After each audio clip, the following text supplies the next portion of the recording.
I swear these episodes just keep getting funnier and funnier. I don't think I've hated a single episode so far this season. And the fact this episode featured my top 2 faves of the main 6 really helped. I've been waiting for another episode featuring Applejack and Rarity since Look Before You Sleep, which was okay, but this one goes a little more in depth with how different they are, and yet still remains respectful. Here, let me explain what I mean. So, this episode starts off with announcing who's going to lead the Ponyville Day Festival. Okay, how many freaking festivals are there in Ponyville? I think I lost track after I hit double digits. It's almost like the only thing Ponyville seems to do is celebrate stuff. Oh wait. And more importantly, who the heck are these ponies? Look at their get-ups. Forget the guy who gets introduced later, I want to know the Monty Python French pony story. Also, how is the town getting the money for all the stuff it does? Given that a disaster happens every Tuesday, it makes me wonder how they have the money to fix anything. So, Rarity is given the job of lead pony, and she flips through the episode's storyboard sketches to show what she plans on doing. The episodes seem to be getting bolder with the stuff they put in, aesthetic-wise, and I'm liking it. We're seeing a lot of diversity with MLP's visuals, especially considering last episode we got some live-action cuts. It shows the staff are willing to try new things to tell the story, and so far, it's working. Then we get Rarity's new crush, Trenderhoof, and I don't know, after seeing Cheese Sandwich as a new male character to drive the plot, this guy is just a little underwhelming.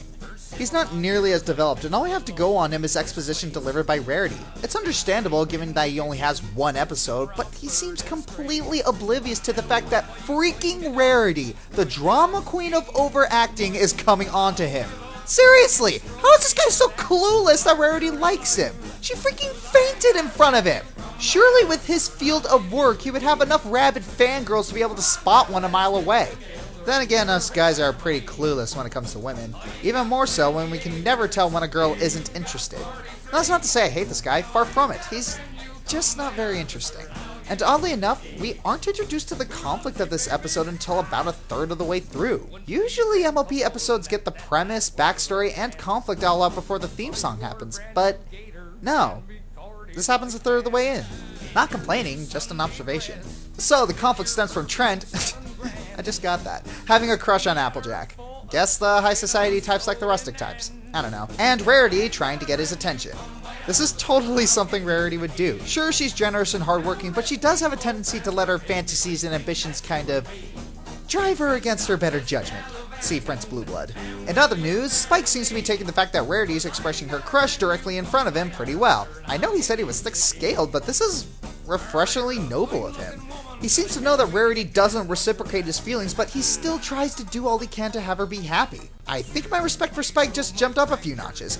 Now if only we can get an episode for him that showcases his virtues over his flaws. What makes the humor in this episode work is how much Rarity fails. One of the easiest and greatest ways to instill comedy is to take a character out of their element and make them do things they have no idea what to do. Bonus points if they are too cocky to admit they have no idea what they are doing. The jokes just write themselves. To see the lengths that Rarity goes to make herself more Southern Belle is glorious. Because she's so dead set on catching Trent's eye, she does things that she would never normally do, and that's what makes it all the funnier when she eventually comes to her senses. It must have been very hard for Tabitha to voice a character with a transatlantic accent who is trying and failing to give a southern accent, and she pulls it off with hilarious results. It really shows just how great of a voice actress Tabitha is, being able to do a good accent and an intentionally bad accent at the same time. And her fangirl squeeze and screams really showcase her vocal range. It's sometimes scary how good Tabitha is. I feel awful for saying this, but Ashley Ball's voice work was just good.